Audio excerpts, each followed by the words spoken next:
Okay, so we are now recording. This is the January meeting, first meeting of 2022 of the Woodstock Economic Development Commission. I'm calling the meeting to order. Just a quick rundown of the agenda. We'll ask for additions or deletions to the agenda first. Citizen comments, as always, if you have comments that aren't on the agenda, on the topics on the agenda, please make them up front. Otherwise, time permitting, which there usually is, we'll always call on people who are, we'll call on people to make comments at the appropriate time. Approval of the minutes, the financial update will be very quick. We have three main topics to discuss today, and I think we may only get to two of them because, to be honest, I'm not prepared for the third one, and I'll come to that. The two important topics are first a review of the 49, I think, pre-applications we received for grants for 2022. And the second is to continue our discussion about EDC's objectives and long-term objectives and strategies. The third topic, which was put on the agenda importantly on this meeting, was our input into the Woodstock Town Plan. And when we come to that item, we'll have a short discussion. I think I don't, having now read the economic development section of the town plan, I believe that it would be actually detrimental to try to have a short discussion about it. It's probably a 6-month ongoing effort of a series of discussions to provide the proper input to that plan. So I will come to that. And then if any of the work groups have any updates, any of the working groups. So that's the agenda. I am on the top of a mountain, which is reachable only by gondola. And so it's amazing to me that I even have a laptop and Wi-Fi, but I do not have any other equipment. Bill, thank you for setting up the meeting in Town Hall. We're required by the open meeting law to have a physical location. But as a result, I can only see some of you. Normally I have, a bigger screen. So if you want to make a comment, please raise your hand. And can someone who raises their hand often remind us how to do that? Is it in the? It's under reactions on the bottom of the screen. You'll see reactions. Click on that and you'll see a raise hand button. Oh, that's where reactions is. Yeah, that's people keep saying reactions and all these memes, and I'm like, where? Bottom of the screen. There it is. Now keep in mind, once you raise your hand, when you finish, you need to click it again to unraise it. No. All right. Thank you. If the permanent hand raise, yes. If it's like a permanent left turn signal. Yes. If I am ignoring you, it's because I can't see you. And so in the extreme case, if I don't call on you after a period of time, then just unmute yourself and ask to be recognized. Okay, that's the agenda. Let's get started. Are there any additions or deletions to the agenda? Excuse me. No, hearing none. Citizen comments. Any comments on topics that aren't on the agenda? And again, I can only see some of you. So her hand. Beth is raising her hand. Yes, go ahead, Beth. Sorry. I just, because I can only see 3 of you, well, one of it is us, and then I can see John and Todd. Could you just tell us who's on the call or? Yeah, okay. If you go, there's a participants list. Yeah, hold on one second. Let me get the list of participants. There are 24 people on the call. Myself, Deborah Green, Todd Ullman, you guys, Joe DiNatale, Mika, Ray Bourgeois. Who's 3196? Can you identify yourself? 802-274-3196. Oh, hi, it's Allison Hankey. Oh, hello, Allison. Thank you. Someone, April, I'm not sure who that is. Devin Kurtz, Jill Davies, Katie Berdan, Larry Niles, Laura Powell, Mara, Marion Abrams, Michelle Adams, Pamela, Roger, Logan, and someone who's being blocked by a message that says Susie Stoltz and Tom Weschler. Did I leave anybody out? If so, could you just? Yeah, April is April Lawrence and Ben Pauley. Okay. Oh, great. Oh, the donut people. Yeah. Those are fantastic. We're shamelessly having dinner while we're doing this. We didn't think you wanted to see us at this moment. Yeah. All right. Did I miss anyone else? Okay. Thank you, Beth. Are there any other citizen comments? Okay, and I apologize. This says approval of the minutes from November 4th. That should say approval of the minutes from December 2nd. Minutes, all this document, actually, this document is not yet on the website. It will be as soon as we're done. Let me just make a note to do that. But the minutes for the December 2nd meeting are on the website. Are there any comments, or if not, could I have a motion to approve the minutes? Motion to approve. Any, is there a second? Todd, a second. Any discussion? All in favor, please raise your hand by saying aye. Aye. Any opposed? Okay, we don't have to take a roll call. Okay. Financial update. There is no new financial news. For the purposes of this discussion today, although I don't think we're going to get into specific numbers, but just ballpark to remind people for what we reported last month. It's probably reasonable for us to assume that our revenues for 2022 will be about $300,000. That's what they were about in 2019. During the 4 quarters of 2021, this year, we trended below 2019 for the first 2 quarters and above 2019 for the last 2 quarters. And that's up through September. We don't have the last 3 months yet. And so it's, I think, reasonable when you balance all that out to say we'll be about where we were at 2019. If we're lucky, we might be a little bit ahead. We will have somewhere between $300,000 and $350,000 in reserve, meaning we enter in reserve to use as we see fit.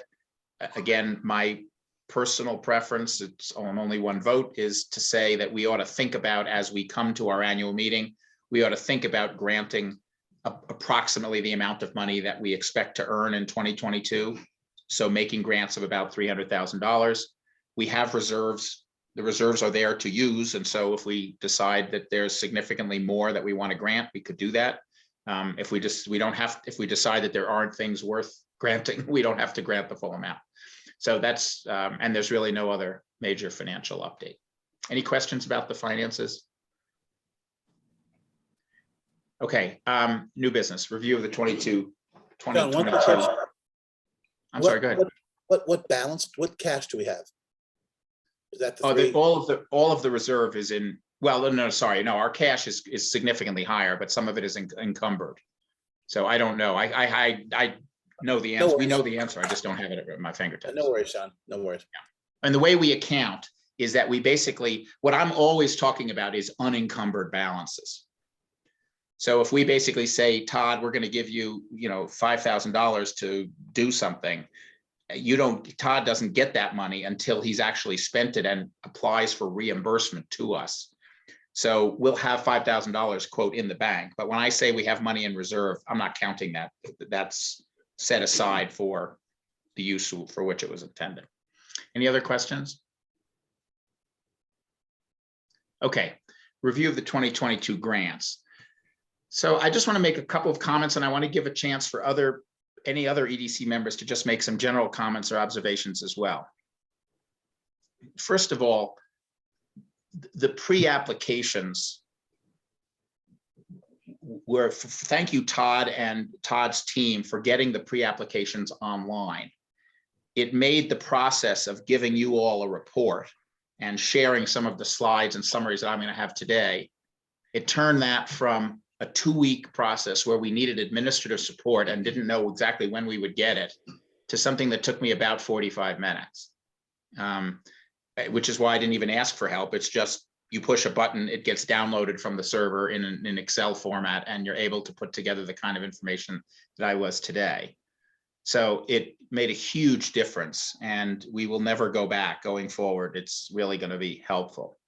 The second observation I would make is that, and by the way, we did, Todd, I think we did get 2 applications on paper. So we did preserve that option. The second I would say is that the communications that we had, or actually, I don't know why, maybe it's the pandemic, that there was a lull in our granting. Maybe it was the communications, maybe it was the automation, maybe it was something completely different. Maybe it was the discussions about our objectives in these meetings, and maybe it was many discussions about trying to go bigger and trying to do, we're looking for bigger ideas. But the fact that we got 50 applications, or 49, I think, is, I think, fantastic. That's not an assessment at all on the quality of the applications. And I'm not saying that they're good or bad, and that I favor them or don't favor them personally. But there's no question that we got a lot more thoughtful, creative, different, varied, larger, and more applications than anything. We're at a different scale than we've ever been before. And I think that is, even if we decide that many of the applications are not the kinds of things we want to fund, I think that is just extremely valuable for the whole broader discussion of what is economic and community development. And so I feel like we've been very successful. So, and then I just want to share with you, and well, let me just pause there and just ask Todd and Deborah and Larry in particular, who helped to put the pre-app together, and then anyone else on the EDC and so forth who wants to opine before we kind of dive into a summary of what we found and what I'd like to accomplish tonight. Deborah, do you want to say anything, or Todd? Deborah first. You don't have to. No, I mean, I think you hit it. It's exciting to see that all the conversations that we had and spending so long going over the past to get it to this place made a difference. I wasn't here last year, so I don't know, but it looks that way. And I also think the changes that we're making, and I think we need to advertise for the application process that there is now a save button, because what was happening was people were trying to do it and then we're coming to it and then we're losing things. And so we just need to let people know, like, we took care of that, and you'll be able to like ponder and think before you press send and save. And I think that that's a great addition as well. I think that, well, first of all, thanks, John, Deb, and Larry. I think that, again, not being here last year myself, I think that what we see is that there's a minimal amount of community engagement in lots of things in Woodstock et al. And, you know, there's some loud voices that are of the few, and we like to increase those loud voices to be the many. And I think that the online application was exciting for me because, one, we saw a lot more applications. Two, the data sets available, which was what John tasked. John said, hey, Deb and Todd, can you make this so we can track these things? And I think that's what you're going to see. The fruit of this is going to be later with these data sets that we can track how the money's going, if people are, you know, pulling it forward, what kind of things are positive, what kinds of things are negative. We'll have all this. So I think it's really exciting that this really, it took us time, more time than you guys know. I'm impatient. It took more time than I wanted. But it's just a baby step, and I'm really excited about it. And I think that, like, especially, and just a citizen comment on Susie, that email and listserv, that's the kind of thing I want to see personally. I want to see people, you know, coming on both sides of an issue, giving the town insight, and then being able to have accountability. So I'm really excited about it. I think that I just want to, again, make it clear that I want to personally thank John, Deb, and Larry, because none of it would have happened without you guys. And I do think that this is something that the town can look forward to as a template for perhaps other things as well. And I'm just happy we got so many applicants, even if they're all not what we want and we don't end up funding them, it's still something in the right direction. But I do hope that there are some nuggets in there that'll really be great for the town of Woodstock. Larry, you want to add anything? I can't see. No, I think it's all been well stated. All right. Anyone else before we go into some of the details? Patrick?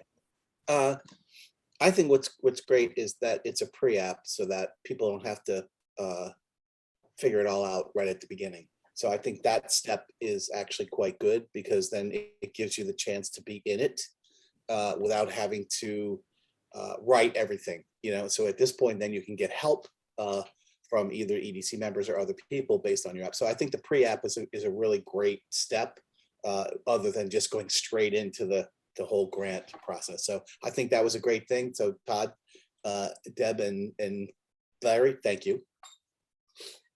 Anyone else? You have to raise your hand again, because I can only see about 10 people. So. Okay. Yeah, so what I would like to do now is to remind ourselves, as I'm now going to share a summary of what we've received, and I want to lay out the purpose of today's discussion. But to do that, I want to just remind ourselves where we were in our first annual meeting, in the lead up to our first annual meeting 2 years ago. This will be our second annual meeting, the second time that we've tried to assess all of the funding for a year, or almost all of the funding for a year, in one meeting, so that we can compare and contrast and make prioritizations. In effect, it's January 6th, but really this is the equivalent in 2020 of January 11th. That was our annual meeting at 8:30 in the morning. Huh. At 8:30 in the morning, we had until 2 o'clock to do what we're now going to start doing today, and we'll finish at 2 o'clock-ish on March 12th.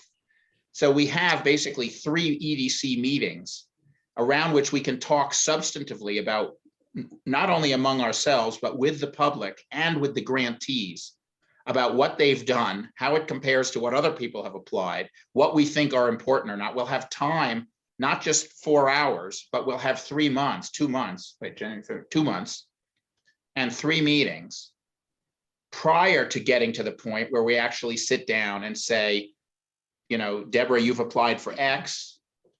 You've got 3 minutes or 5 minutes, 7 minutes to answer questions, and now we're going to make a decision. So the pre-application is serving, I think, a very valuable purpose. That's the first thing. The second thing, though, is to remind ourselves, Ray, I'll come to you in a second. I see you raising your hand. Second thing is to remind ourselves of what we're going to not do tonight. We're not making decisions today. We're not making decisions at our February meeting, and we're not making decisions in our March meeting. We're making decisions at our annual meeting, which comes a week after our March meeting, in March 12th on a Saturday.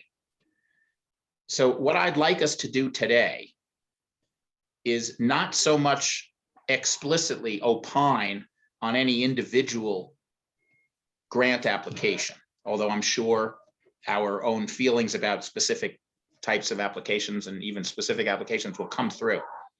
What I want to do is to try to identify what are the questions we have for these grant applicants, so that we can communicate to them and say, hey, you know, Ray, you've just submitted an application to hold a concert. Here's the question. When it comes around to the annual meeting, or your final application, which is due at the end of February, we're going to want to know how many people are going to attend that meeting. And you didn't put that in your pre-app. You didn't have to. But we're going to want to know that. So make sure in your application you answer this question. And maybe if you're the kind of person that is skeptical about that kind of thing, then you're going to ask some tough questions. That's what we want to do tonight. I want to record a list of questions that we can pass on to the grantees and say, hey, this is what occurs to us. You need to think about this. And so I've got a list at the end of questions that I just made up, and we don't have to ask them, but just to kind of prompt the discussion. So I just want to be clear, we're going to go through the categories now, but we're not going to evaluate them. We're just going to kind of understand them, digest them, and try to say what the questions are. All right, so Ray first and then Deborah. Ray, did you want to comment? Yeah, John, I was just wondering, I was on the website and I don't see any of these applications on there. Yeah, they're all on there. That's the great thing about this, is we've sent out no paper. So all the applications are currently online. And if you go to the homepage of the website, the first item says we're meeting on January 6th. Click here to go to the meeting. And the second item says, here's where all the pre-applications are. And you click here and you go into the app, the pre-app app. And it lists all of the pre-applications. And if you click, there's one listing for all 49 of them. I think there's 49. And if you click on any one of them, it says see more. You'll go into that full application in detail. You can see everything that's been submitted. And Okay, I just looked on the documents. I didn't see that, but No. It's on the homepage. Sorry, it's an application. It's not a document. On the EDC, The EDC homepage, Woodstock-Vermont.com. Ray, there's a link in the chat. There's a link in the chat that somebody put in where the pre-app is. Laura did that. Laura put it in. Okay, Thank you, Laura. Yeah. And thanks for I meant to announce that, but so thank you for asking. Deborah? Yeah, thank you, John. One of the reasons that we got to the pre-app was that time to also take the applications and give them to either someone or to a group of people in the different working groups. Is that tonight too, that we can kind of say like, hey, I'd like to work with that person and help them through, so that that's part of our volunteer effort, is to actually help them make the application better? Is that today or is that later? Yeah, no, that's a very good point. It needs to be very soon, and it might, let's see if we can do it tonight. Why don't you give a little bit of thought to some of these. Could it just be people raise their hand and be like, hey, I'll work with Well, that person? the thing is, Deborah, I think it might be easier to do it by groupings, because there's like 8 or 9 groupings. There's 50 of these. So I think it might take us too long. Let's Okay. see, will you be the owner of that? And we'll come back in 20 minutes when whenever we're finished with this agenda item 6A.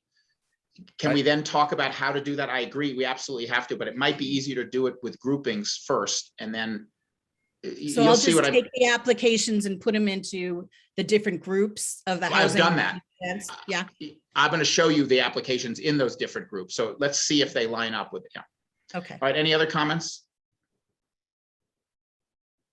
Okay, so let me just show you first a high level summary. Okay. I raised my hand and it didn't, you ignored me. Oh, That's why no, sorry, no, I see it. Go ahead, Todd. it doesn't matter. I just think Zoom is so funny. I love you all and I hate the pandemic.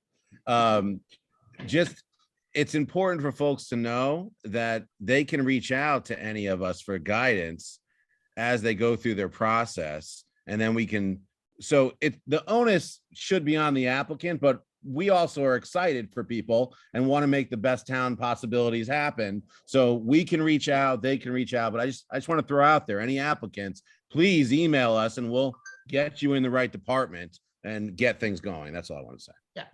And I think our next wave of communication over the next, week, it just needs to be, okay, here's the application form when it's finalized, which will be in a day or two. And when we announce that, and here's how you can work with EDC members, here are the working groups and all that stuff. Yeah. So we received a total of grant requests of about $850,000, which is 50% more, 3 times what we were going to grant, and 50% more than we received last year.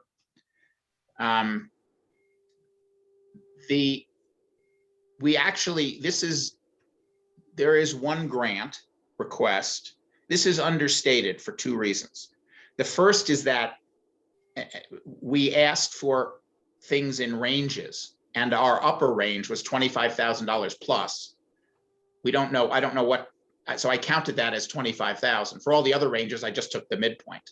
So if you asked for 10 to 15, I put 12.5. But if you ask for 25 plus, I don't know what to put, so I put 25. So by definition, we're underestimating, but there's no other way to do it. That's one reason why this number is low. The second reason it's low is because there was one grant application, which I'm not prejudiced for or against, which was to take the entire EDC budget and to give it back to Woodstock residents. That was for $300,000 in effect, and it will skew the statistics if we include that one large grant. So that grant is going to be included on our agenda. We will see if it meets our criteria and we will vote to grant the funds or not, but it is not included in this chart for calculation purposes. The biggest category, and these are the 9 categories, the biggest category is renovations of the interior of private buildings.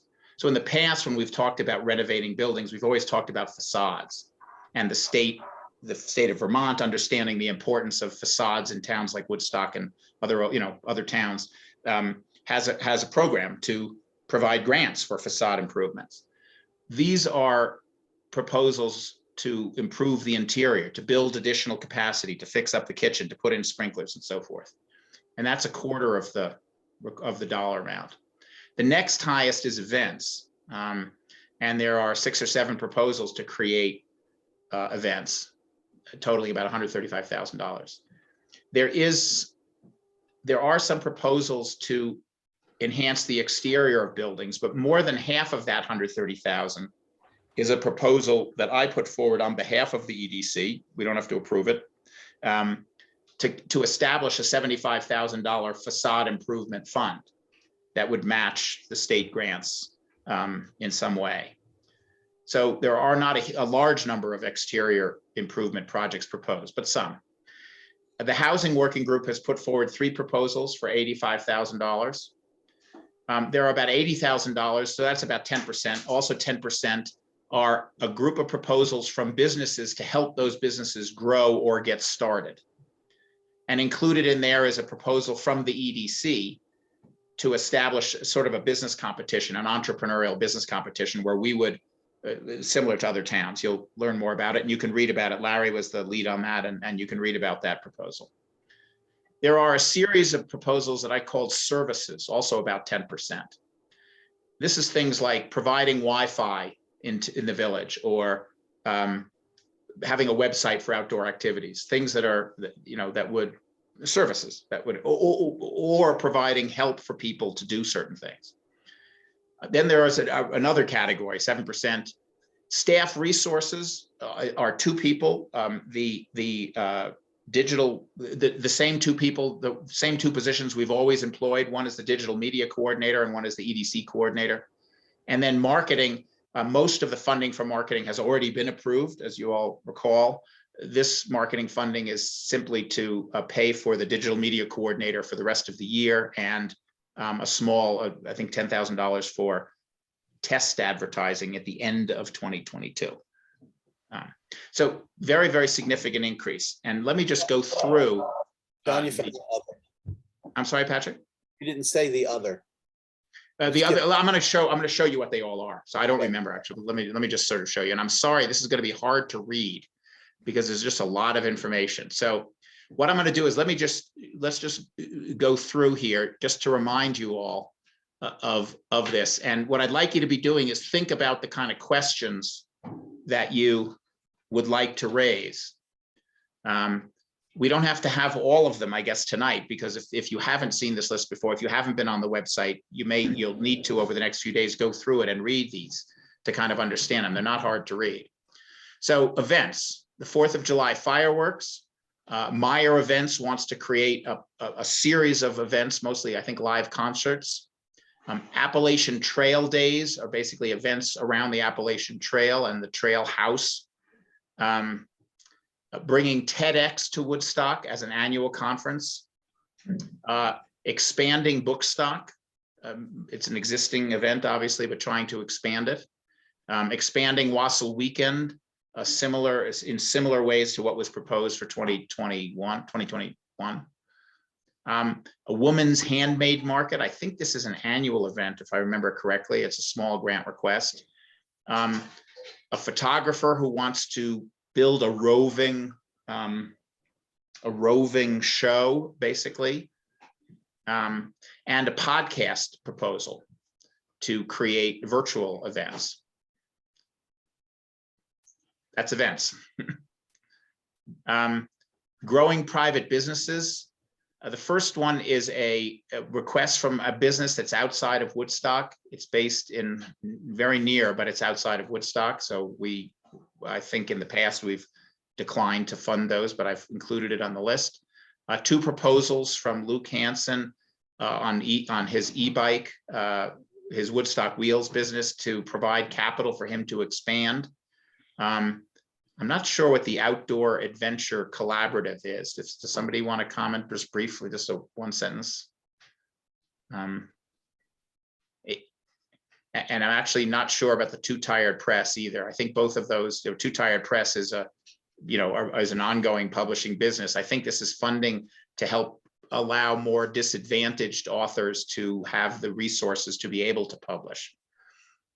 And Larry, do you want to just speak for 1 minute about the Entrepreneurship Challenge? Or, well, maybe I'm not giving other people a chance to speak. So I'll just sort of say that this is, other towns have sort of done an entrepreneurial challenge. A group, you ask for applications and seek private funding, which in partnership with the EDC, and the 2 together would provide capital for a startup business.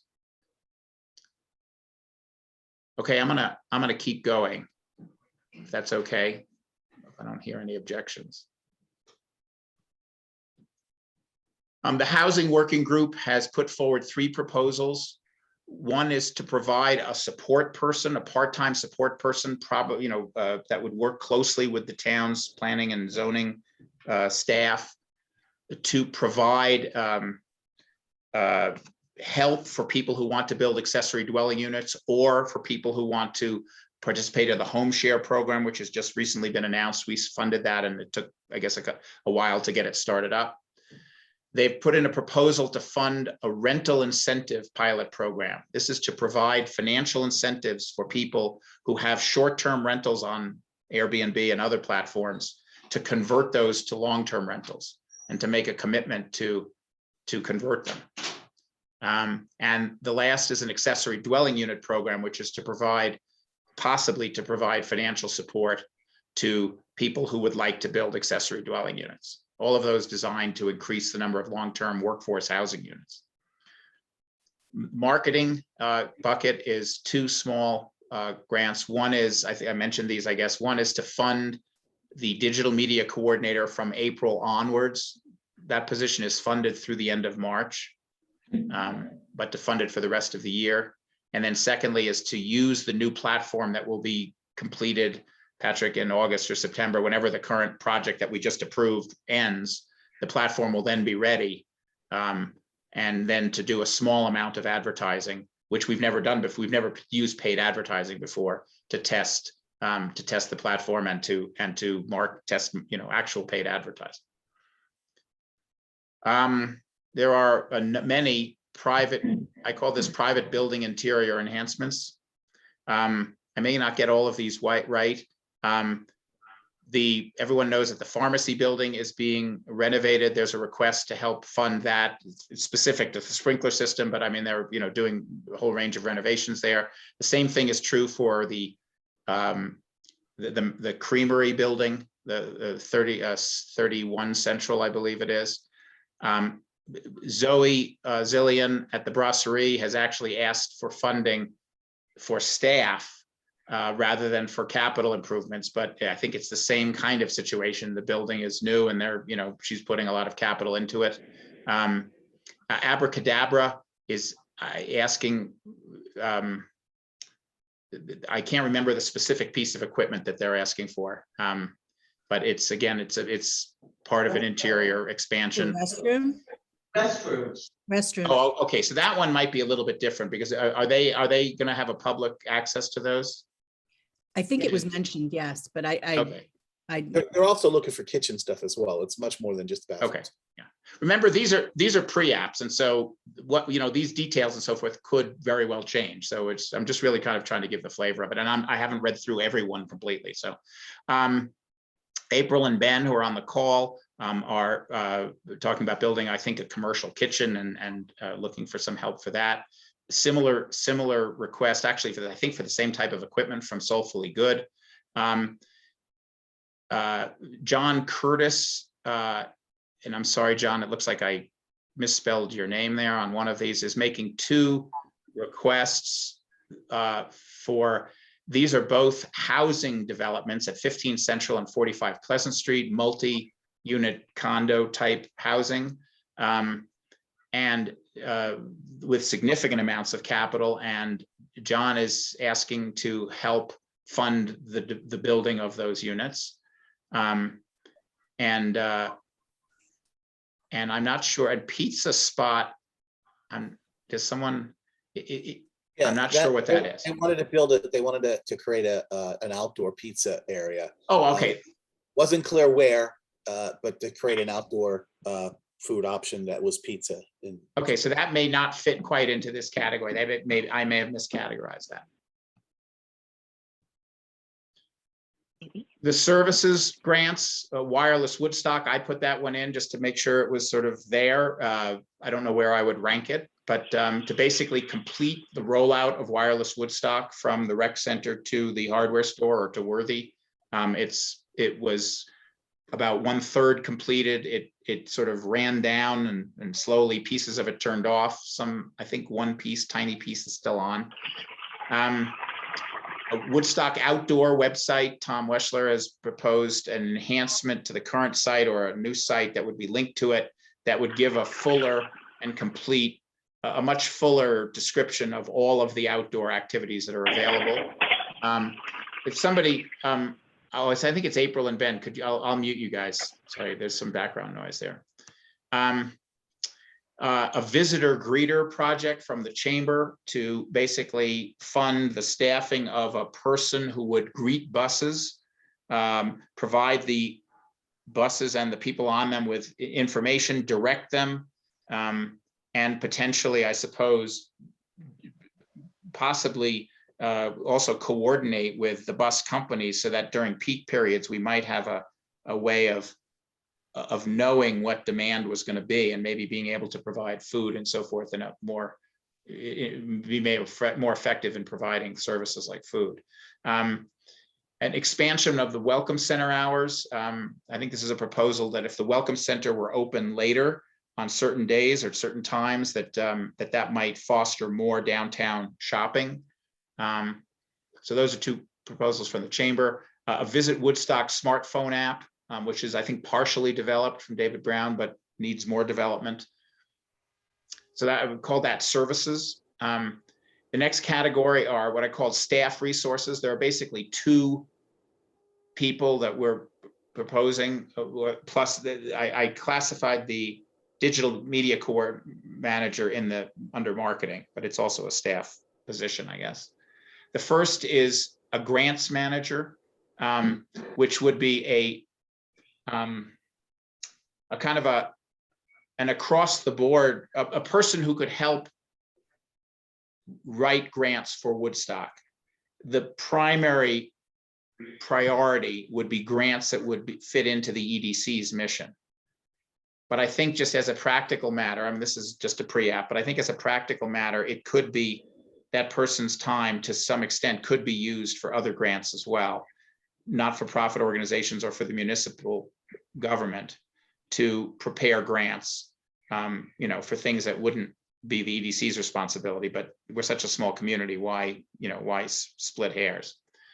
And then the second position is the administrator. The EDC is the only town commission that is, operates on a regular basis that doesn't have staff support from any of the office staff. That's not a particular problem. When the EDC was created, I think the EDC was before my time, simply agreed to contract to somebody, and that's what we did. And Bill Kerben and I, by the way, have talked about whether it would make sense to shift the responsibilities to somebody. And for the moment, just given the workloads and so forth, we think the best way to proceed is to continue to do what we've done. Sally has stepped down, so we'll start to search for another person. Then there are exterior enhancements. Joe, on behalf of the Downtown Rejuvenation Working Group, has put in a proposal for further streetscape enhancement. This is just building on many of the things that we've already done, and some benches that still need to be replaced. I think some trees, Joe, is that right? A couple of trees that need, so basically a continuation of what we've been doing. The chamber has asked for funding again for flower pots. I mentioned the facade incentive program earlier. That's something that I've put forward for us to consider. There's a proposal to rehabilitate Vale Field, particularly I think around a baseball diamond. Again, an interesting, a new type of category of grant request. And the Woodstock History Center has proposed an outdoor garden and play space for kids. I call that a streetscape or an exterior enhancement. I'm not, I think it's behind, so you wouldn't quite see it, but it sort of groups into the similar things of both providing services and making it physically nicer. And then there's the other category that you asked about. So there are 5 proposals in here that I couldn't really figure out how to classify. A revolving loan fund, which would lend rather than grant money. So the idea would be that, on any one of these grants, instead of giving someone $20,000 for sprinklers, what if we loaned you $20,000 at a low interest rate and asked you to repay it over 3 or 4 years? And in fact, one of the applicants for the interior, the applicant for the pharmacy who was asking for those funds asked for it in the form of a loan over 3 or 4 years, not in the form of a grant. So this revolving loan fund could be used for that or anything else. And I've put $25,000 as the cost, but frankly, it wouldn't, that $25,000 would support $300,000 or $400,000 worth of loans, because the only cost to us is the fact that we're not earning interest on the money, and the interest we're earning is pretty low. So the next proposal from Hunter Melville is to, as he puts it, invest for the entire community and revitalize the base. And what that means in his words, his thinking is to take all of the funding for the EDC and give it to Woodstock resident in proportion to their, I guess, in proportion to their property taxes. The Woodstock Nursery School is asking for funding to expand, to increase teacher pay to, well, I'm only going to tell you what they applied for, in order to make up for a loss of revenue, because their number of people is down by half. The number of students of what do you call the people who are in nursery school? Students, kids. The number of kids is down by half. So that's they've proposed. There's a proposal from Sustainable Woodstock to help fund the transition to electric leaf blowers from gas powered leaf blowers. Does anyone know if this funding isn't for the devices? This is for education and program management, something like that. I think that's what it's for. I thought it was going to be for the actual devices. So there'll be a big capital outlay in the beginning to get people to use these. Well, I think believe the request. Sorry, Todd. I believe that's how I read it as well. Yeah, Okay. that's how I read it as well. All right. The Woodstock Varsity Ice Hockey and the Parent Association or the Youth Association is asking for funding that has been previously provided by those organizations to fund the program, and not the entire program, but to fund parts of the program, which are currently paid for by those, I believe, by those organizations. It's paid by the parents. Paid by the parents of that program. There's a shortfall because of them not being able to do fundraising. So they want to basically fill that shortfall. Okay, all right, thank you. And then the last, I wrote Nicole Carey at the new flower shop, or the new owner of the old flower shop. I forgot, I think this is to build a space. So this might be an interior enhancement or something, but I believe it's to build a space that would be part of her business, but would also be usable by the community. It's exterior, John. I'm sorry? Exterior. Oh, it's exterior, okay. So there you have it. It's a pretty rich, thing. So what I wanted to do is, so let's go back for a minute to Deborah's question. And then what I'd like to do is to talk about the questions that we would have for the applicants. So there are some categories here that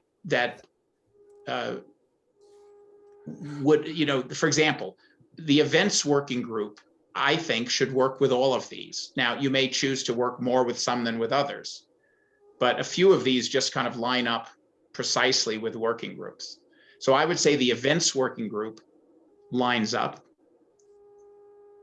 The housing working group lines up, but the housing working group, it doesn't need help because it doesn't need to evaluate its own proposals. So, I mean, I don't think it needs help. It's working and it has EDC members on it and so forth. The marketing group, I don't think needs help for the same reason. And I think the building, where's the one? The growing private businesses, I would say that the attracting new businesses to town group might take that on. And we have one member of that, Larry, here tonight. Larry, is that something that makes sense? I'm on it. On Joe also, okay. So Larry, Joe, and Stuart Matthews, and there might be one or two other people on that. Does that make sense? Sure. Yes. Larry, you okay? We can't see you. Yes. Yep. No, it does. Okay. So I think what that leaves, Deborah, is, all right. Wait, Deborah, sorry, I can't see because you're muted and your finger is in front of your face. I can't see. Was that consternation or concentration when I said the events group? I was shaking my head on everything that you were saying. Okay, It feels like some of the stuff at the last page are ones that might get divvied out that are a little Right. bit more complex that just people with their interests might want to help them exactly. out. So let's go through that. So, okay, good. So events is sort of covered. Growing private businesses is covered. Housing is covered. Marketing is covered. Interior enhancements, let's leave that for the moment, is not covered. Well, you could think, yeah, it's not covered. Services is not covered. I don't think the staff resources needs to be covered. I think. John, quick question. Yeah. So because the onus should be on the applicant, I think we agree with that, even though we want to help as much as we can.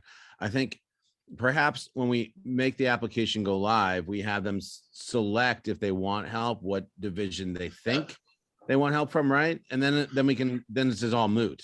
Yeah, No, that's well, already there. It was, the question was if somebody specific is like, oh, I can help them. I have knowledge about X, Y, They and should Z. just help them, right? And let us know. Then they should just help them and let us know. Like Mike's gonna be like, hey, I'm gonna help this person with this event or whatever. okay, well, we could.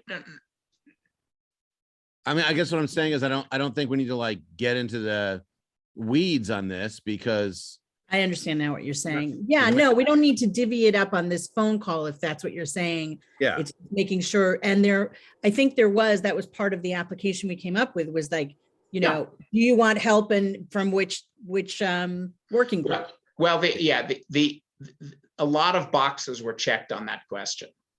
And because the question wasn't, would you like help? And if so, from whom? It was it was basically where do you think this will help the community? So yeah, this will help housing, this will help marketing. So there was an incentive to check a lot of them. sure. But I think as we design and roll out the app, we can use the information we've gathered from the pre-apps and take it and push that into a place where the question is formulated in a better way. Now that they're officially pre-applicants, which was required, that says like, if you want help, where do you think you want it from?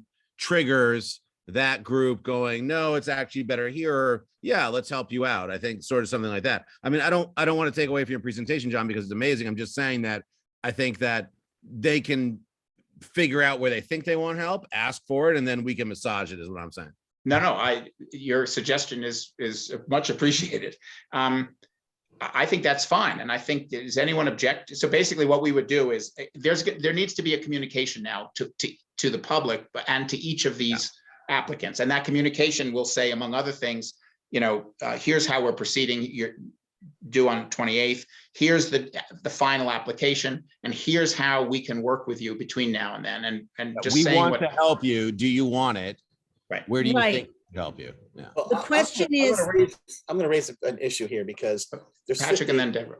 almost 50 of these pre-applications. And I think what we need to do first is determine which ones aren't appropriate for the EDC. No, Patrick, we can't do that. I like what you're saying, but we can't do that because these are broad. First, pre-apps are just to give us a mise en scène of the items that they're looking to apply, and the actual application is what will be decided upon. So until the application is submitted, we can't do things one way or the other. And of course, we need to go and discuss it regardless of what we think beforehand at our annual meeting. So I think that the idea that I'd have to disagree because if I was an applicant, a pre-applicant, and it's not right for the EDC, and I go through the process of the application, I would be pissed that I went through all that work and it's not appropriate for the EDC. So I think we need to give some maybe it's not that we say no or yes, that we have to say you need to shift it, you need to do something to it to make it appropriate for the EDC. I know what you're saying, Patrick. That makes good sense, but I can't say that anyone can apply for anything, right? This is like just an open community thing. But I know what you're saying. But I think let's just go back a year to when we did the last annual meeting, which I wasn't here for. You got things that were written on paper, you analyzed them, and they were either appropriate or not, right? So now we have the ability to have it ahead of time, but we still have to be able to judge it on its merits and let folks go and apply. All right, Deborah and then Joe. sure. What I was trying to say before is that we have to we have to go in and find a way to make sure that nobody falls through the cracks so that they can get upset later and say, well, you didn't really give us the time and space to give us the information we need, or whatever it can be. So the point is not just, I need help. I mean, one of the things that we've done to fix this is the next application, there is going to be something that's sent out to them immediately. Once you press it's in, something goes out and says, hey, if you want additional help, please, and so that's something, yes, we received it. And if you want help, please let us know. I think that that's really important that we give them the opportunity for us to be able to say, look, this is where you're falling short. It's not leading the witness in the sense of like, you gave us something that was extraordinary outside of the range of possibility of the EDC, and I'm going to tell you how to get in. It's more, here, let me help you tweak it so it's better, it's better formulated for what we're looking for. I think that's a Okay, fair let thing for me us ask to do. one thing in there. So that you're saying that the application should, and I agree with this, I think.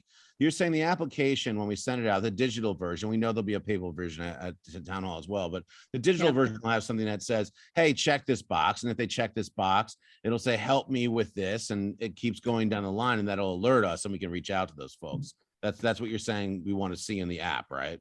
Yes, but it's also in the what is it? The letter that goes to them after it's submitted, the return receipt letter that says, we're here to help if you want it, we need to do that. You're talking about next year, Deborah. No, I'm saying like when they press submit. They've already pressed submit. Huh? They've already pressed submit. For the second application. The second application is going to be after the second Okay, application is in. They Yeah, can't change no. Okay, yeah, for next year. Okay. So we need what to we do that can next do year. is, But Deb, what I'm thinking is what we can do is we can include on the digital app the action item that if they click this button says, hey, I would love some help, then it can trigger us to have the opportunity to reach out to them. So that's next year. Yeah. Okay, go ahead, Deborah. No, Deborah, go ahead. Finish your thought. Okay, the thought is this, is that if there is a way, I want to make sure that if they say, yes, I want some help, whether it's now we get back to them and say, thank you for submitting. If you need some help, let us know, that it actually goes to somebody. My fear is that they say yes, and that it doesn't, who does it go to? And somebody has to raise their hand at some point to say, I will talk to so-and-so, because there's 51 applications. I just want to make sure it lands somewhere. Okay, Joe. Yeah, thank you, John.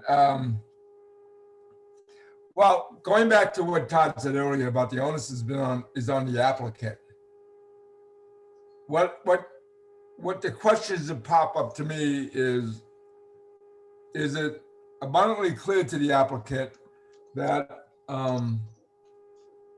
what their application for, what their proposals for, clearly meets the mission of the Economic Development Commission. And why I say that is because it's been my experience in the past that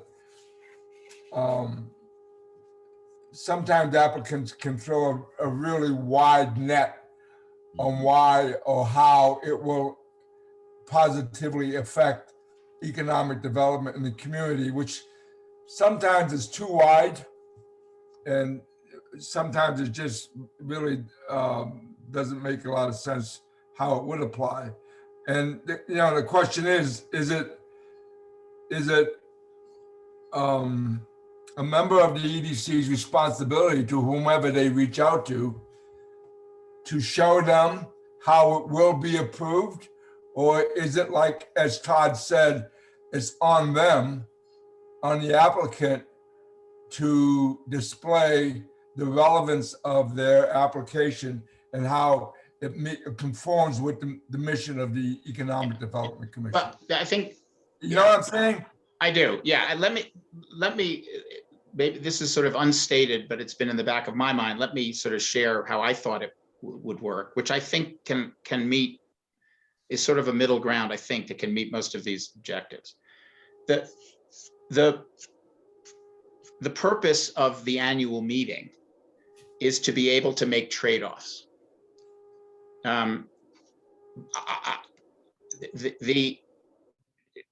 and so that's why we're trying to do everything at one time. We don't have good applications from anyone.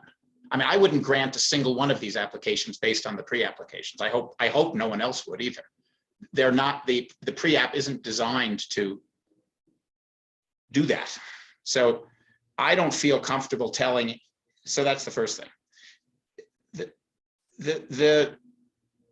I think what we can do is start to provide tonight, and maybe we should turn to this. We're still recording. Sorry about Oh, that. there's John. Okay. All right, thank you, Susie. And still have the issue of, it's not the right thing for the EDC. Yeah, I And- think, Patrick, we do that at the annual meeting, don't we? I wasn't there at the last one, but I think that's Well, when. No. See, may I interject? Different a little bit? because this is If I different because may. we have a pre-app, and you didn't have a pre-app before, so all they could Yeah. do is I get submit. it. Yeah. Yeah. So Right. now So, you no, have we've a had- step we've in had- we've that had- allows this to let people know, hey, this is not really the appropriate project for the EDC. Yeah. I don't think there's, other than, Can I put something in as somebody who's filled out many grant applications? The worst thing in the world is to ask somebody to complete a full grant application if you have no intention of giving them anything. And the Exactly. purpose of a pre-application form is to say, thank you, please go forward to the next round. So That's my what you're experience. saying, Patrick and Jill, is like, hey, we did this pre-app, this is new. And if it's totally outside of the bounds, we should let them know. Is that what you're Yes. saying? Yes. Agreed. And I think that's the kind thing to do. Yes.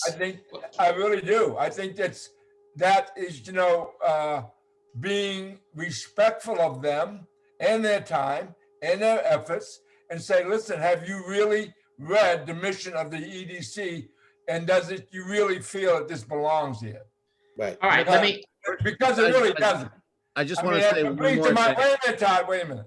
It brings to mind applicants in the past that can come from the library saying they want us to buy new steps because it would improve economic development. all right, let me Actually, then just propose that we, if we're going to have a discussion tonight, and let's figure out about how we would do this, I think we can have a discussion tonight about telling some of the applicants that as their pre-app was prepared, it would look like it was not, meeting the objectives of the EDC. That does not mean that they cannot put in a final application, because that would be extremely unfair. We told people that the pre-app could be changed. It wasn't binding. And we told them explicitly that no decisions would be made on the basis of the information in the pre-app. So we cannot say to them, Patrick, we don't think this is right, you now can't apply. What we're saying is we don't think this really meets the mission of the EDC. If you want to talk about how to modify your proposal to make it meet the mission, come talk to us. So we're not making a decision, we're just That's giving them a exactly the heads up. point. Okay, I don't have a problem with that. So Todd, go ahead.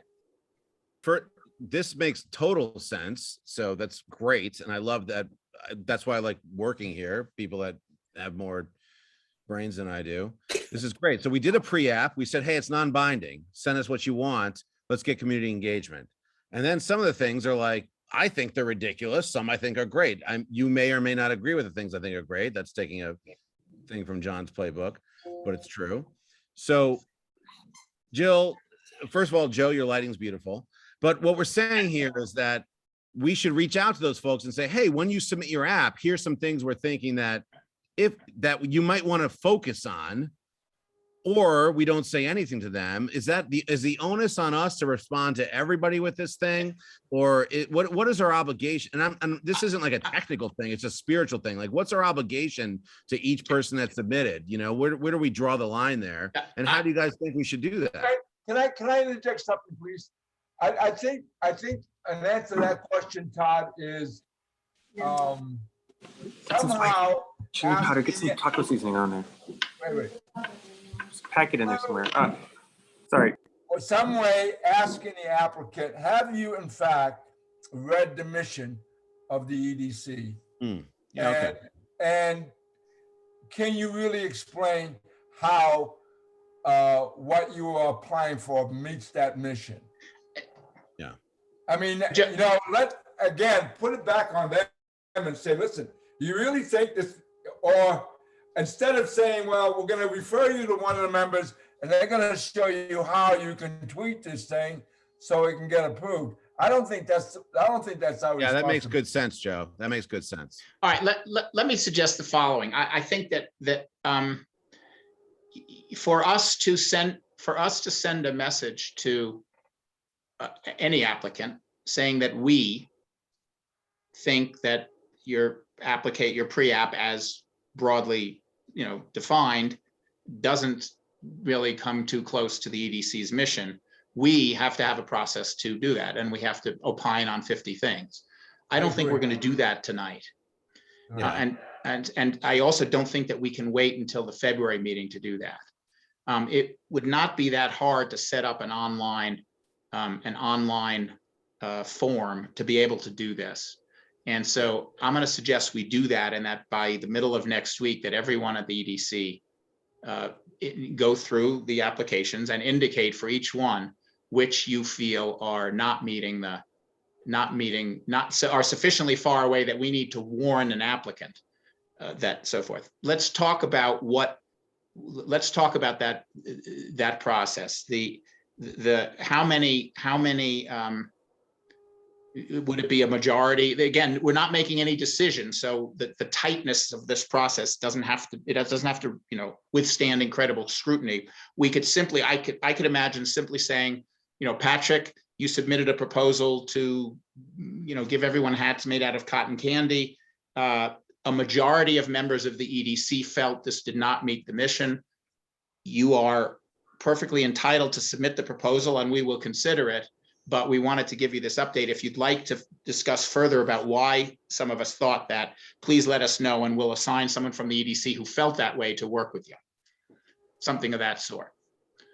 People comfortable with that basic process? I think that makes sense. I think it's. Sorry, Patrick first and then Joe. Go ahead, Patrick. I think it makes sense, again, as Jill had pointed out, you don't want somebody filling out one of these big things and it's wrong. But I do like the idea of saying it's not quite there.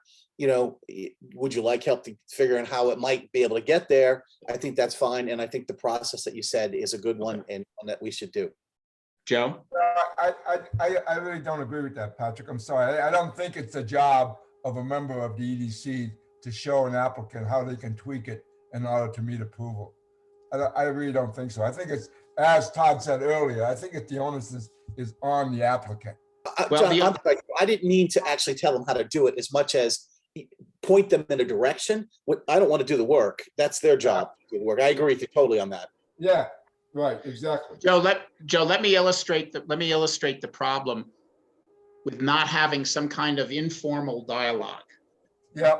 Joe DiNatale, you submitted an application. Can you tell me, sorry, Joe, I received a note from you saying that my application wasn't meeting the mission of the EDC. Could you tell me what the mission of the EDC is? Well, I would frame it. I want everybody. Sorry. Wait. I know you're being district attorney right now. You're really good at that sometimes. But I think another way to approach it, I would say, have you read the mission of the EDC, and can you please identify how your proposal meets that mission? I have read, Joe, I will answer that question. I have read 6 different descriptions of the mission of the EDC. Yeah. Those 6 different descriptions have 13 different points, some of which are contradictory. And so I'm asking you as a member of the EDC, of course I've read it. It appears to me that you haven't read it as a member of the EDC, but would you please tell me therefore what the mission of the EDC is? And I'd like to know whether every other member of the EDC precisely agrees with you in your statement. So go ahead. If you can't do that, then we have a shared obligation with the applicants this year, because we can't answer the question that we would like them to answer, and we can't hold them to a higher standard than we're holding ourselves to. Todd and then Susie. All right, I have a dumb idea. First of all, I'm 100% in Joe's corner. And Joe, if my round circle bench isn't installed in the spring, I'm coming to your house. But I think, okay, so at the end of the day, it's about votes, right? So this is the EDC. We have a certain amount of members. You need a certain amount of members' votes for something to pass. So perhaps what we can do is an internal informal poll digitally using the information we have. Bad ideas, by the way, just let me run with this. Perhaps we go and review, we do internal polling on our own metrics, and we go and think about who may or may not be inclined to vote for something based off of the limited information on the pre-application. Then perhaps if something is in the nay, we can send them a note and say, hey, based on the pre-application, which you know is non-binding and limited, we wouldn't be likely to approve this. So if you want to continue with your application, which we suggest you do, that's great. They should do it if they want to do it. But as Jill mentioned and others and Patrick, we don't want them to waste their time and be mad at us. Makes total sense. Perhaps we let them know that we have a spiritual issue with this, and we need to have a real solid argument for it to move forward and possibly get in the nays. So some sort of version of that. What, bad idea, horrible idea? Yes. No, I let Susie, I have a way of implementing that, I think, Todd, but Susie, go first. So I did a lot of grants first for Bookstock, and then, as you know, John, I was working on some grants for you guys, and it's just for the town hall renovation. And it is standard operating procedure for, you are providing a service, you're providing funding, you are providing a grant, and you have to provide some customer service. And so it is kind of your job to help people put the best grant forward, so they have their best chance. That's just what you do. And that is it's the standard way to review grants. I think you guys have a bigger issue, like you've got big things you need to decide, like, is it the business of the EDC to fund interior renovations? If somebody bought a building as an investment, is it the role of the EDC to help them put in needed, sprinkler systems or whatever? And so I think that there's some big decisions you need to make and need to sort of tell them before, and not go piecemeal, have one person say, yeah, go forward with your application to put in a new oven hood, but somebody else is telling the pharmacy building owner that they can't go ahead with their renovations. With their So sprinkler. okay. All right, let me do the following. I think what we're coming around to is some modified version of what I had actually thought of in the beginning, which is a way, a vehicle, a framework for helping an applicant put forward a strong proposal, and at the same time having that framework reflect the kind of initial reaction of the EDC to this is right up our alley, or this really doesn't feel right, or something in between. So let me just share with you the rest of the document, the questions that I had identified, and suggest a way that we use this framework, not just my questions, as a way of achieving the feedback, the process that we're sort of loosely coming to a consensus on. Let me just share this document again. I think this is going to work. Did that work? Yes. So yeah, we can see it. So imagine somehow that we send to each applicant a set of questions that, through some process before the end of January, we send to each applicant a set of questions, either questions about their specific application, or if their application is one of a class where we have the same questions for all of them, then it's questions for the class of applicants. But either way, each applicant gets a kind of a question that's generated by us having reviewed the pre-app and in the form of feedback. So this is what I would have asked for anyone who, and again, this isn't specific, but for anyone who submitted an events pre-app, I would have asked them, what's a plausible number of people who will likely participate? Because not one of them said that. And how do you plan to make your event self-sustaining in year 2 and beyond? Oh, I'm going to mute that person. How do you plan to make your event self-sustaining, which some people did include in their app and some didn't? I asked those two questions because I believe that events are in the EDC's mission. Personally, I believe that, but I don't believe that I would vote for any event that couldn't answer these questions.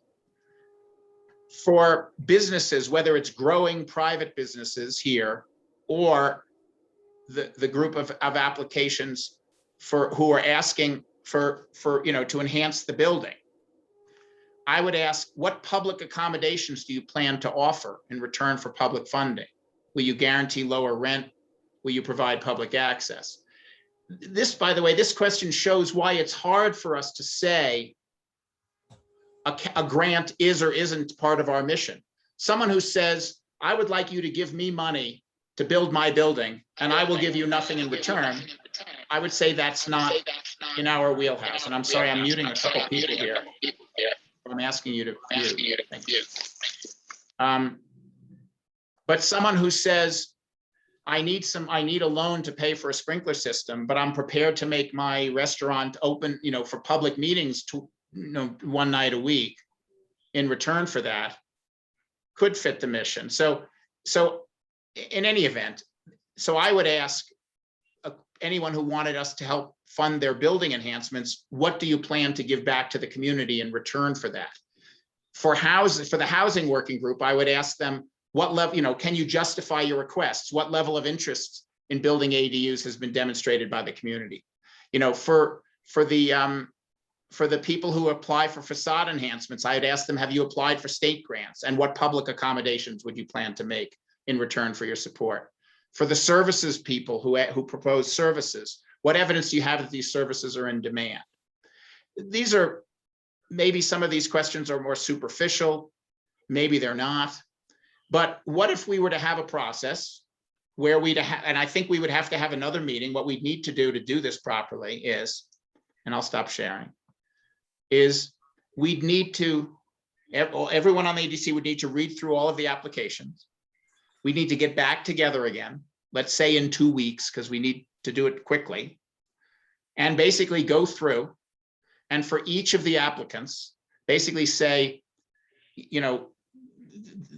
in the extreme, this really doesn't fit. I don't see too many of those personally, but maybe other people disagree. We can take quick votes. Here's what troubles me about this, or where it's off target, or here's what I'd want you to really show.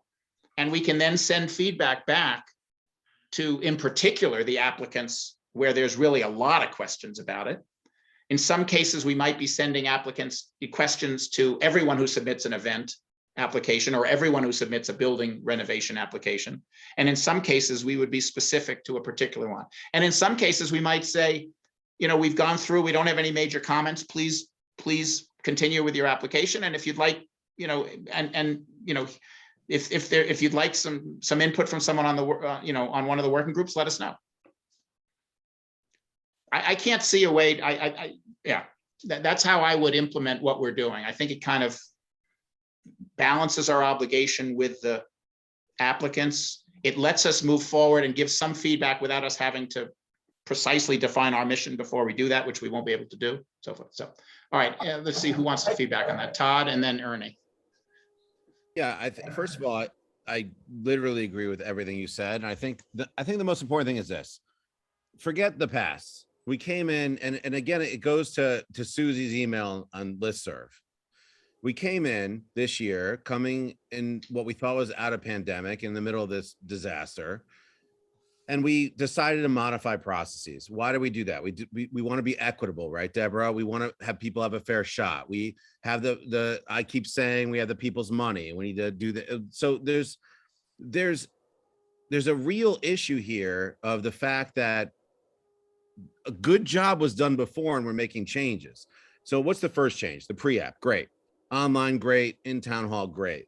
John, what you're saying is we need to have a middle ground. Just to reiterate, what you're saying was you need to have a middle ground. And this goes into what Joe's saying and Patrick's saying, and what Joe was mentioning as could be annoying for people if they're just going on something that would be meaningless in the end and a waste of their time. What we're saying is we need to have an engagement between the pre-app and the actual app and work with the folks. This is all amazing. But I think what we need to do is, and I think a 2-week meeting is great, what we need to do is we need to automate this process as much as possible. And I don't mean like just checking a box, but sure, we're all going to go look at the 50 apps. We're all volunteers here. And this may not be popular, but we're all volunteers here. John spends a lot of time. We all spend a lot of time -5.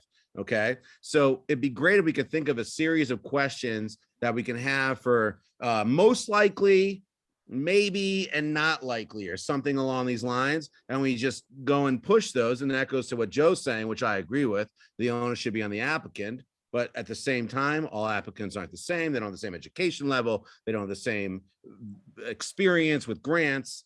So I think we need to be compassionate. I think we need to think that people are wanting this money. And if they want the money, they should be able to answer some questions. I think that's fair.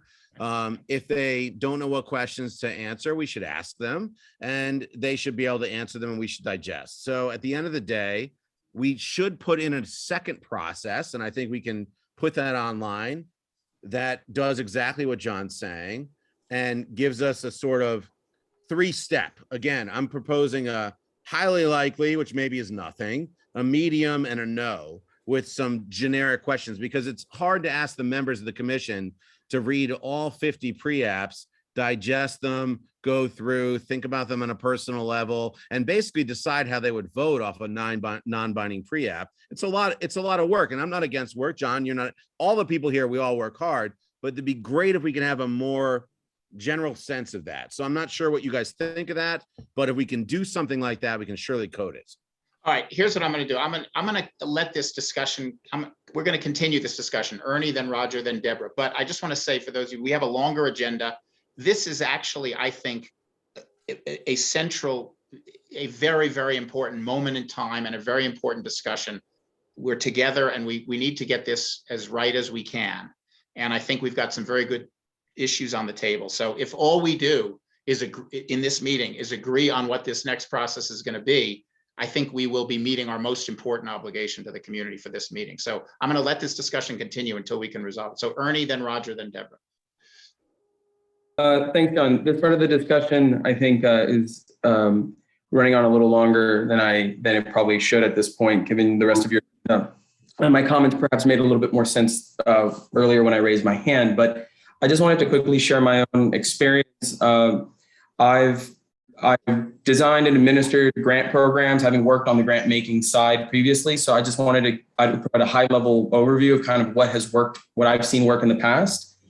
And that is that when you have a volunteer committee of reviewers that are going to be voting on grant decisions, with a pre-application like this, you essentially solicit feedback from everybody who's going to be voting. So everybody reads through their applications. Ideally, everybody reads all of them, but usually they don't read all of them. They provide written feedback on each individual application. And then we would aggregate that written feedback, send it to a staff person, or in this case, it would be a volunteer, who would aggregate those comments and distill basic points, making sure that everything that's been touched on by the reviewers is addressed in a short response of a consistent style and length. And then you send that back to the applicants, and then you let the applicants respond however they're going to respond. You're not going to get all of the reviewers to agree. You can't write this by committee. It's a hopeless task to try to do so.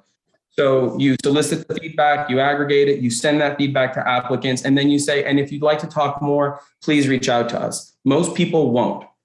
And for those who do, then you bring it up to the group and you say, so-and-so wants to talk to somebody. Does anybody want to talk to them? Or so-and-so has this question. I think that's something we should discuss as a group.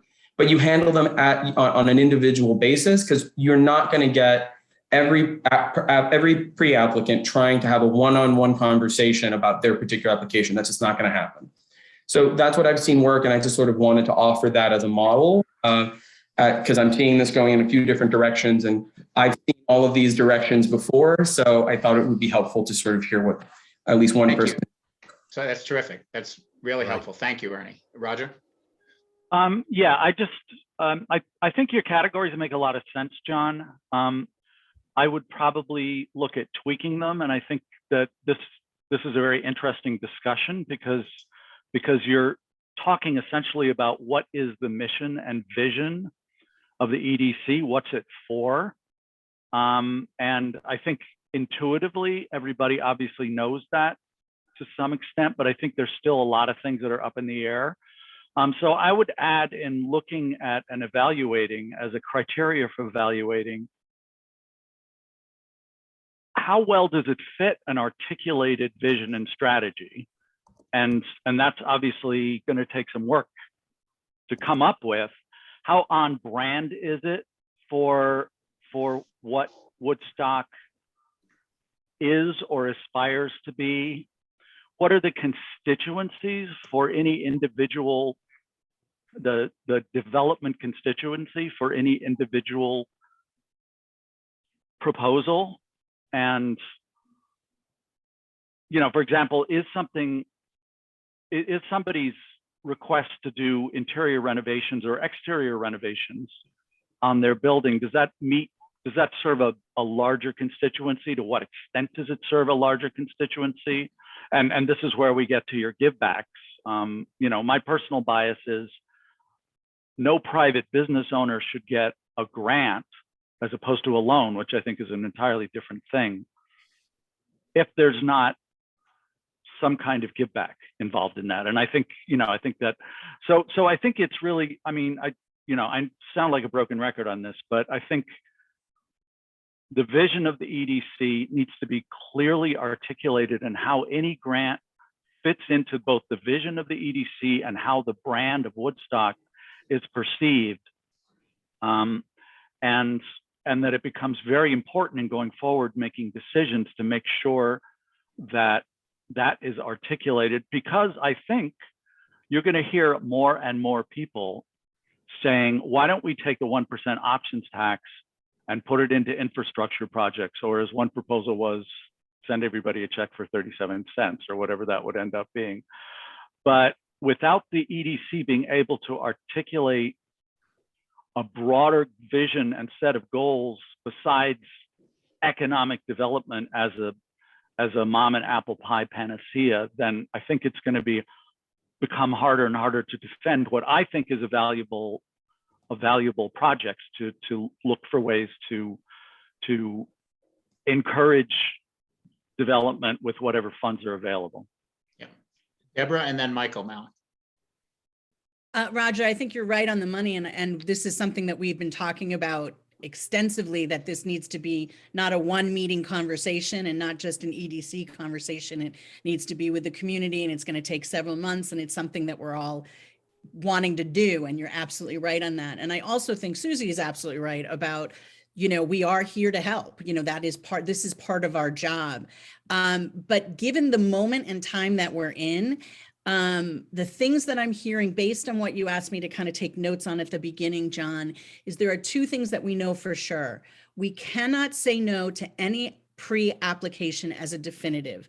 We went into it saying that. So that's off the table. It's just this time around, it's just not possible. And to what you just said, Roger, we can't articulate, we're all going to articulate our mission differently at this moment in time. So we can't use that as a reason to say yes or no. With that said, the biggest thing that we need to do right now is just get back to all the applications with the additional questions and find a working way of doing this. So this is my suggestion, which is you've already started a document. We can help you with that. Todd, maybe we work with John on this as well, so that it's a shared Google document for the EDC members. 50, I mean, yes, it'd be great if we all read 50, and welcome everybody's comments from the EDC if that's what you want to do.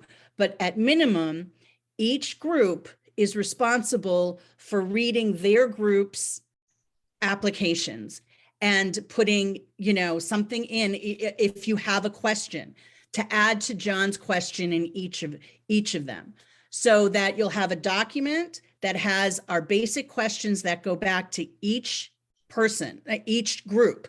So anybody that's in the infrastructure group gets these basic questions. Anybody that's in the events group gets these basic questions back. And to what that, I can't see his name, Ernie said before, if you want more questions, if you have any more questions, get back to us. But that each of us read what's in our category and put in our questions, you know, additional questions for specific people. And that way it all just goes back to and then it's like, if you want more input, you get more input, but it's in one place. We're all responsible for going in and reading those, and we move on. All right, Michael, and then Michelle, Michael, and then Mika. Hi, I thought the whole point of the pre-application was not just to alert us of what grants are coming, but it's so that we can actually reach out and work with these people to help them improve their application, right? That's the whole point of the pre-application. So I think we need to, as a group, and if I'm on events committee, then Deb and I have to reach out to these people that are applying for event-related grants and, help them not try to do the best thing to get them their money, but just kind of point them in the right direction in terms of the EDC objectives, right? I think that's a huge part. The other thing is that I think at this stage, we just need to focus on the pre-applications and say, okay, is there 1, 2, 3, 5 that are glaringly not fitting under the EDC guidelines? And then those are the ones that I think are pretty easy to weed out, in that we don't reject them, but we have that conversation with the applicant and say, hey, we're having trouble understanding how this applies to, and can you explain this? And then maybe we can help you tailor this. I don't think we need to go through every single one of the 50 applications if we have a pretty good idea that, hey, this could easily fit in here, and we're going to wait for the final application to make that determination. I think right now, let's not get ahead of ourselves. Let's just focus on the pre-apps so we can get this done. I mean, I think what Ernie said is great, but we just don't have the staffing or the manpower to do it to that level. And I think where we are at pre-app, let's just focus on the glaring ones that really need a discussion with the applicant. All right, I'm going to let Micah and Michelle have the last two comments, and then I'm going to propose an approach that I'm not sure everyone will agree, but I think we kind of need to come to some decision. So Michelle and then Mika. Oh no, Mika, did I say Mika first? Where Mika went away? No, there you are, Mika and then Michelle. No, I'm here. Okay. Go ahead, Mika. I don't know. I'm kind of torn on this. I do feel like it's important to have everyone's voice on every pre-app. I think that to have just a few people, participating in the ones that they think fall under their umbrella is doing a disservice to everybody. And I think that it's important to have every point of view on the board reading every pre-app. They're not that long, Mika, to your point, Mika, I'm just going to let everyone know, I read every one of these today. I did it in about an hour and a half. It's not hard. They read really fast. It looks like a lot. Exactly. It's not. It reads really fast. Exactly. And I have a document. I copied it off the web and put it in a PDF that I can send everybody. I wrote very, very easy to do. We should all read every single one of these. All right, hold on. By the way, I agree with that. I was the one that said that, and Micah, I agree as well. I was just trying to make it easier for the questioning part, not for our input part. So I agree. Gotcha. Yeah, I feel like it's important to have everybody's input on each one. I really liked the questions that you put out. John, I think the questions that you asked in one of those earlier documents you shared, I thought those were really good questions. Maybe we could have a general group of questions that we're asking each application as we're reading it, and we score them appropriately. Michelle, last comment, and then I think we're zeroing in on a rough process. Michelle. Yeah, thank you. I agree with what you just said, Micah. And my only comment was that I really did like when, I think it was, Roger, and then the person before him, excuse me, maybe Eric, but you have to have something to compare it to. I think that's the fair process. And I think, John, what you mentioned earlier about the mission and vision being not clearly stated, you can just do that for this year, meaning this year's applicants have this focus and this goal, and then all the applications can be just compared to that year. So it doesn't have to be as big of a nut as having to have this giant vision and mission conversation. But Thank you. All right, no, I appreciate that. All right, let me just, while we're on Michelle's point about vision, and I sometimes like to point out, because I think it's useful to get clarity. I like to point out the inconsistencies, the duplications in our mission and our vision, the different ways that we've stated what we want to do. No, don't do it, John. It drives me crazy. So it's important for us to do, and we will do it. And I said 2 months ago, as we started these parallel processes, that we We can't wait for the grant process. It's time to kind of move forward with it. And in parallel with that, we're going to be talking about our objectives. And I said quite explicitly to set the expectation, we're not going to get done with the objectives in time to implement them for this year's grant process. That doesn't mean that we are a group of 9 completely ignorant, aimless people with nothing to go on. We've all had the experiences that we've had in the EDC. Most of us have seen 30 applications before and made decisions and have a rough sense of what happened as a result of making those decisions. We have a rough sense, this is to support what Joe was saying earlier. We do know a fair bit about in our gut about what the purpose and mission of the EDC is. We don't agree on everything around the edges. There are maybe a few fundamental disagreements, but there's a lot that we see in the same way, and that can be shown by when we make grant applications in the past. Most of them have a significant or unanimous support, and some of them are controversial. So we will do fine this year without having a codified, precise agreement on every dimension of our mission. We'll do even better next year when we have spent part of this year trying to codify that. So I'm not too worried about this particular group of people doing a bad job evaluating this particular group of applications. I think we will do a reasonably good, we will do a good job of it. In fact, I think we'll do a better job than we've ever done before. It's just we could get even better if we were clear about our mission, and we will become clear about it. In the meantime, it seems like a number of you, starting with what Ernie said, a number of you have kind of added little tweaks to a process. So let me propose this specifically. I fall into the camp of saying that everyone should be allowed to provide feedback on every single one. I think, Deborah, you would like to see that too, even though you suggest it. So here's what I suggest: that we'll set up a process. Sorry, that everyone should try to read all of these. Do not, if you want a PDF, a printed version of them, you can write to Patrick. Patrick, do not send a written copy to everybody. We have the goddamn thing online, and you can read it online with one click.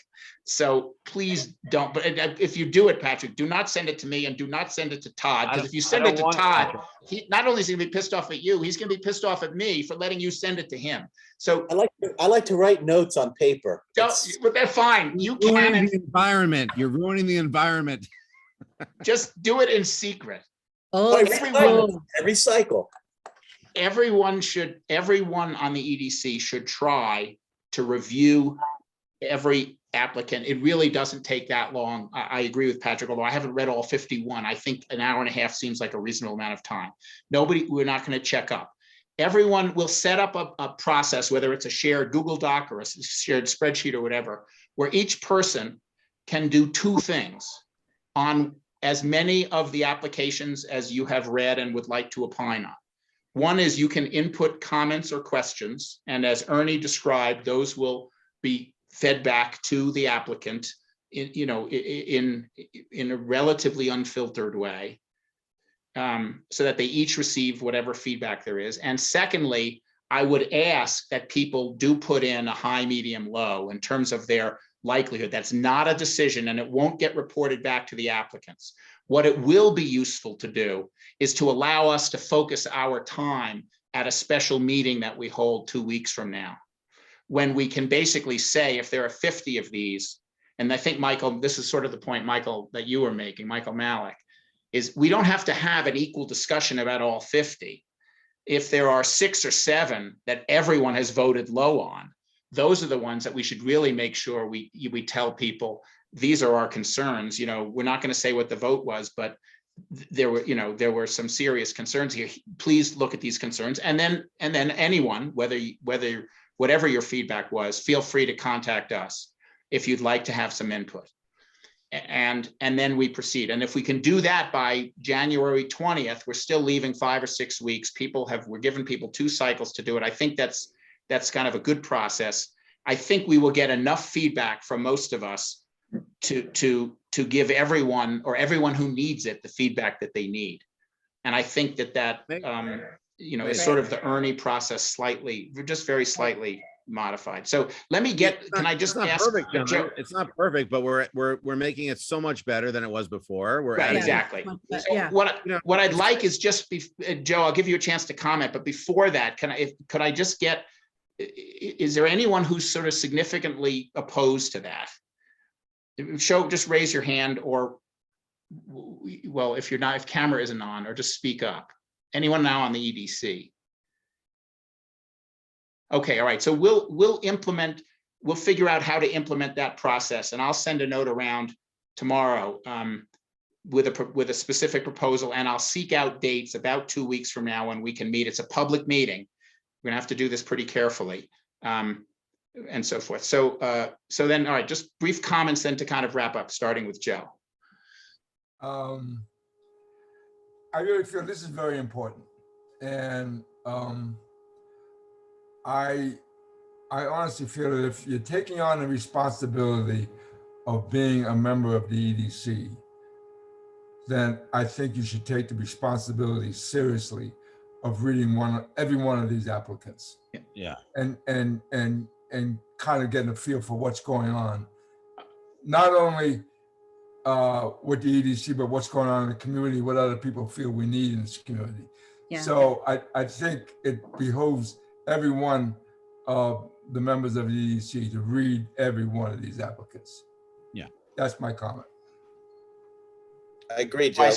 I saw a lot of nodding heads there, and I don't, just to jump in then, can we then adopt that and make it as a mutual commitment to ourselves that we will do that? Let's do a motion that we all agree I to read prefer all the that, too. pre-applications. Yeah.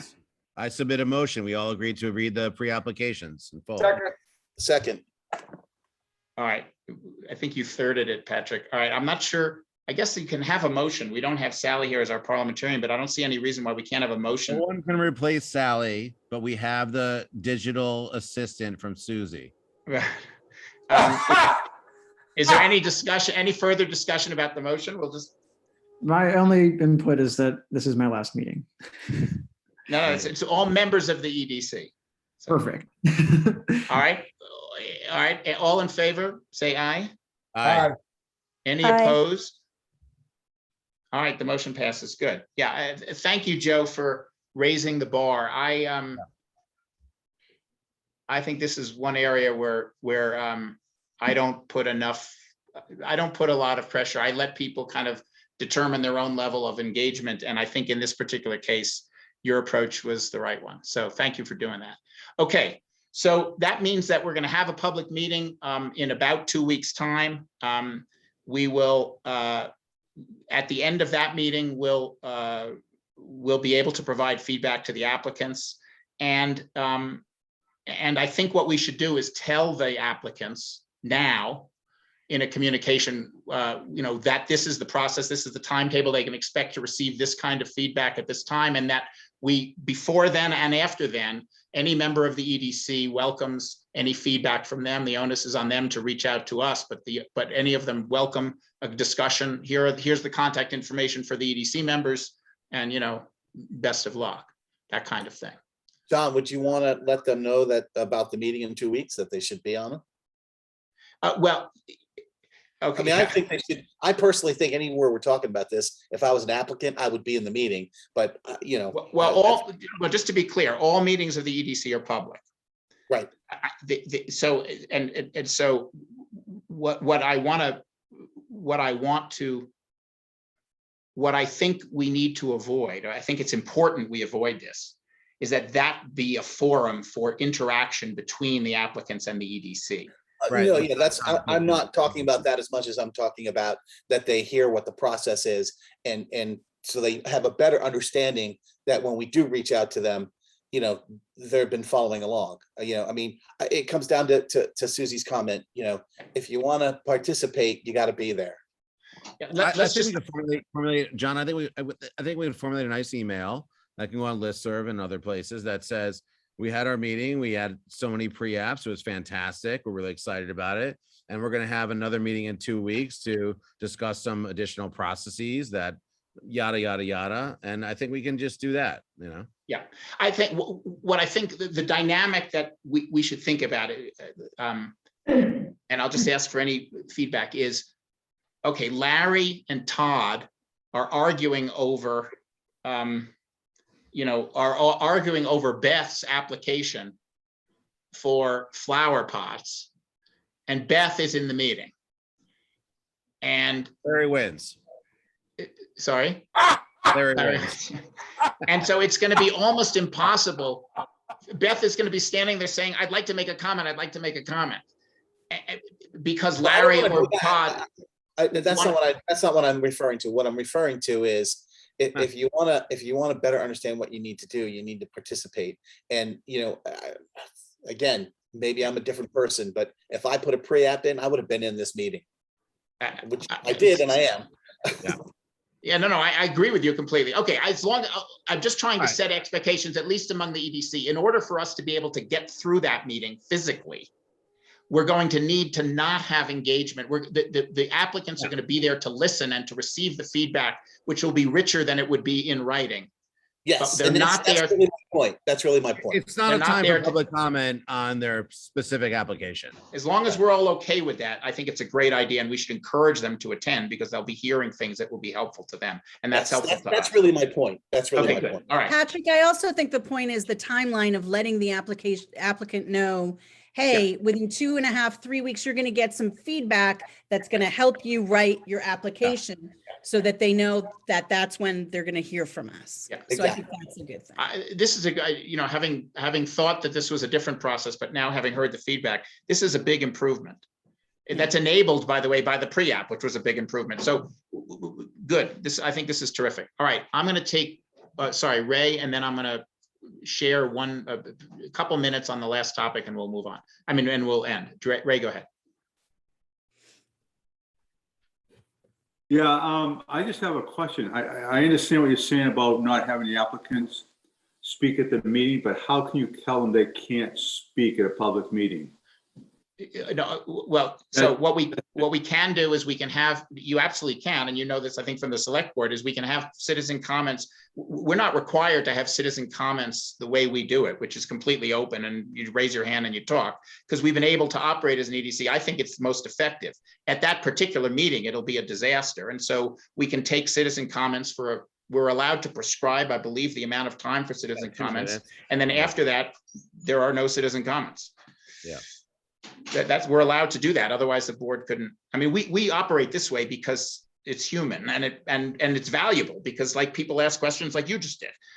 Right. No, and I understand. I wonder how you're gonna, when somebody is very persistent about asking a question, how you're gonna I think. Ray, that's a great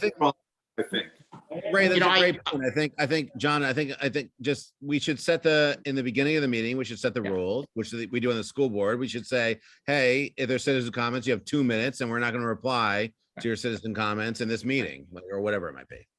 Well, I used to attend a meeting where there were 2 people. One was the guy who called on people, and someone else had a bell, and it's like an air horn. And the person with the air horn was the one who stopped the public comments. So not sure we need to go to that, but anyway, it's a fair point, Ray. We need to set the expectation, and maybe someone else will chair that part of the meeting, because I'm not very good. I'm not very good at shutting people up. John will have internet issues during that. A gavel. Yeah. All right. What I'd like to do, is this sharing? Yeah. I'd just like to leave everybody. I promised Marion Abrams, who is on the call, is one of, maybe the only, I don't know. Marion Abrams has applied for the open position on the Economic Development Commission. And Great. If anyone else applies, and I said this to Marion, I always offer to meet with anybody prior to their application, prior to their meeting with the select board, and I tell them what's going on and answer questions. And one of the things I told Marion was that I always end the meeting before 8 o'clock, which for those of you that have been on the EDC for a while know is not true, but she didn't know that. But it's 7:44 now, 45, and so I want to end. But what I'd like to do is I'd just like to go to the last agenda item, which was EDC objectives and strategies. As I said, we can't. We're going to have to take up under a different time frame input into the Woodstock Town Plan. It's a whole, the economic development section of the Woodstock Town Plan is on the EDC's website for this meeting. It was posted. It's also, I think, somewhere on the Planning Commission's website, I assume, or on the town website. The section on economic development is extremely in-depth, is very interesting and provocative. It's extremely well done. I don't agree with everything that's in it, but it is meaty. And I encourage all of you, not in the next 2 weeks, but over the next month or two, to take a look at it. We need to have a long series of discussions about the issues and the ideas and the action items that are recommended in that plan. And we're not going to have time to do it in order to meet the update schedule that the Planning Commission is working on. John, So I've asked Sally. if I might add for a moment, as I said before, the town plan is the mini constitution in the way this governance works. It's a fascinating thing, and it maybe folks know or don't know, but my wife Angela Ullman has been the person who negotiated and started the process of the revisions of the town plan for the Tassville General Store, which we purchased. So it's a complicated document, and I can say, and I've said in the school board and say here, every word matters. It's just like referring to the Constitution of the United States. So it does take time, and we should spend a lot of meaningful time on it. And I didn't know this before coming to Vermont. This document is the document of documents, and it's a fascinating thing. So I suggest anyone on this Zoom to go and read it and look into it, not just the EDC section, but any part you're interested in. It's a fascinating document, and it directly relates to local governance. And I think we would be worse off giving it sparse attention. We're better Absolutely. off taking the time to do it. So we're not going to discuss it further tonight. Sorry, Joe, did you want to make a last comment? I just have a question. Where can I find those questions that you had on the screen? I will post this document by tomorrow morning on the EDC website under today's meeting things, under the meeting library. Those questions will be on that document? Yeah, they're in this document. They're in. Okay, that we can use for a guideline. That'd be very helpful. Got it. The last thing I want to do then is I just want to talk about EDC objectives and strategies. At the last discussion, I took a list, there were about 35 comments. I promised that I would synthesize those and provide a summary of them. I did. However, I'm not 100%, it's extremely difficult. There were 25 people in the meeting. Pretty much everyone made at least one comment. The comments are kind of all over the map, not in a bad way, but because the concept of economic and community development, the 4 words which we are now debating, economic and community development, mean a lot of different things to a lot of different people, and they're all fairly reasonable. What I tried to do is to summarize what I think the choices are that the points of view represent. And so I put together a list of choices, 11 choices. Remember, this is a repeat of the 18 or the 13 potential objectives. Here are the choices that I saw in these comments, and I've included 1 or 2 that I know a lot of people have talked about but weren't raised in that meeting. And I've framed all of them as either or, binary, either yes or no. You either think that keeping visitors, increasing the number of visitors is important, or you think it's completely unimportant and you think serving residents is what we should be doing. Every one of these is a continuum. And so I've just for shorthand framed it as either or. But as we go forward and talk about this, I think we should have an EDC point of view as to where on each of these spectrums we lie. Are we at one extreme or the other? Are we squarely in the middle, or are we still unsure? And I don't mean to share this to have a lot of discussion about it. We can add to this list. We can take things off. We can talk about it further. I just want to share it with you so we don't lose the thread that we started last month and that will continue in our future meetings. Not the meeting 2 weeks from now, but our regular monthly meetings. So here are the 11 that I identified, mostly from the comments that you all made. Are we trying to increase the number of visitors, or are we trying to serve and keep the residents we have? And that's sort of a proxy for, should we be marketing or should we not be marketing? Do we have too many people or not enough people? A big debate. Should we be focused on essential infrastructure, or what I call amenities? Something, a sewer or a sidewalk is essential infrastructure. A park, or a park is an amenity. Should we focus on tangible projects like facilities, or less tangible things like providing support and skills and advice? Should we have a few big projects or should we have a larger number of smaller projects? All of these points were raised at the last meeting in both sides. Should we be focused on the downtown village specifically, or the village? I don't think anyone the village should be included, or the broader town. One that I threw in because it wasn't really mentioned, it was sort of mentioned in the meeting. Should we be focusing more than we are on supporting merchants, or less, or the same?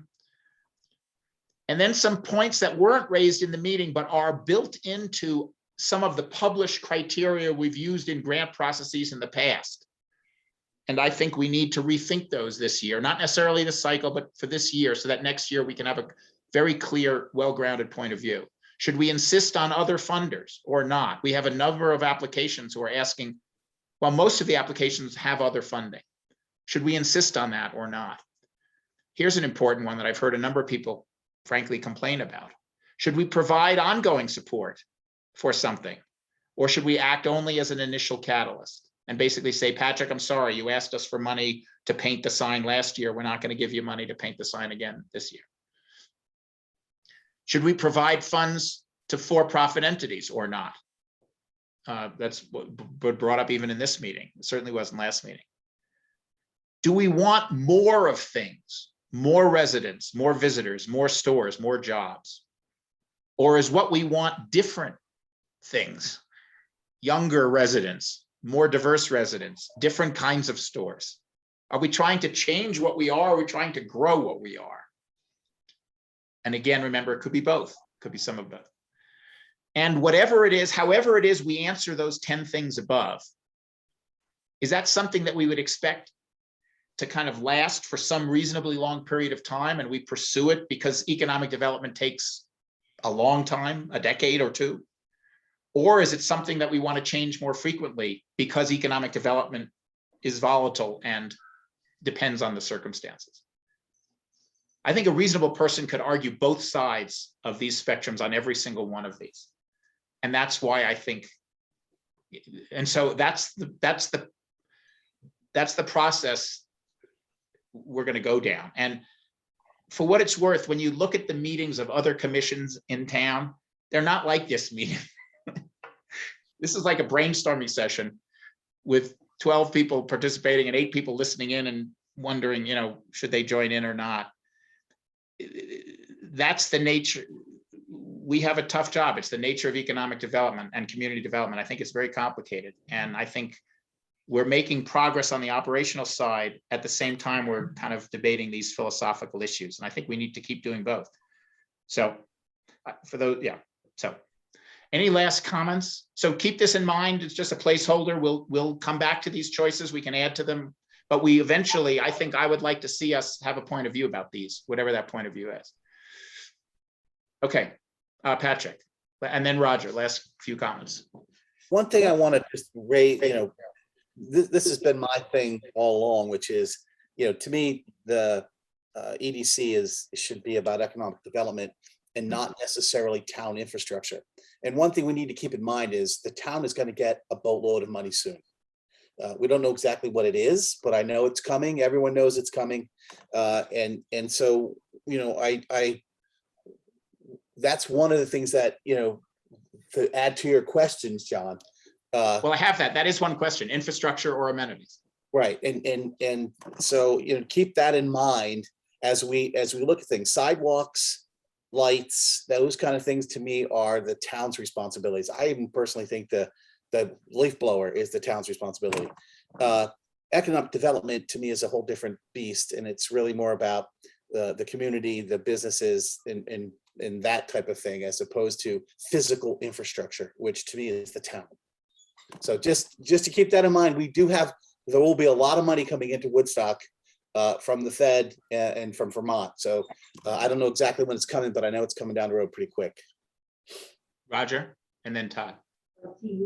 Yeah, I wanted to say, Jonathan, I think that's a great set of questions to start with. It's a great kind of synthesis of all of the kinds of things that I've been not concerned about, but finding. So I think that's a great direction to go in. And, it's defining where where do we prioritize economic development? Where do we prioritize what happens with the place we live?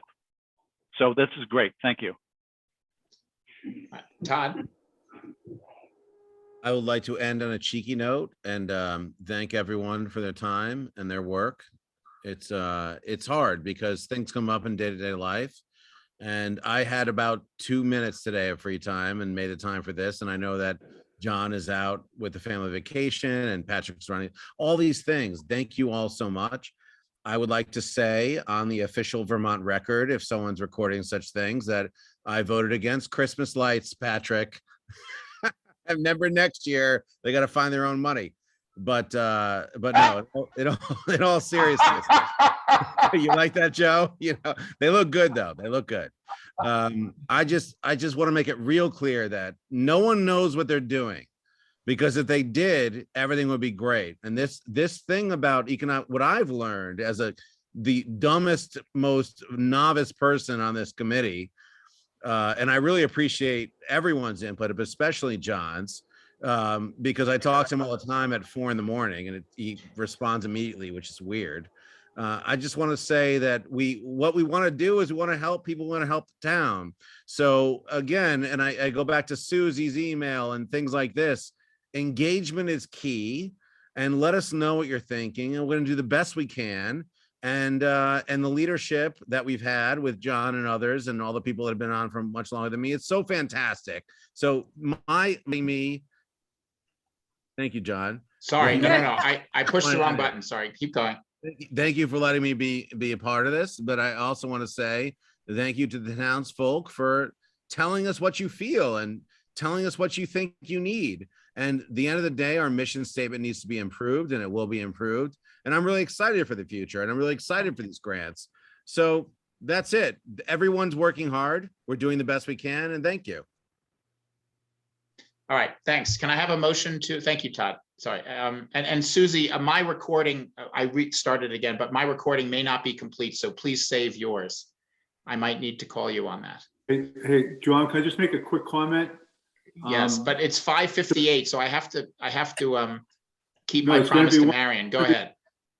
To Patrick's point, we don't have that money yet. So just, if you're expecting a ton of money, let's wait till we get it. Oh, great.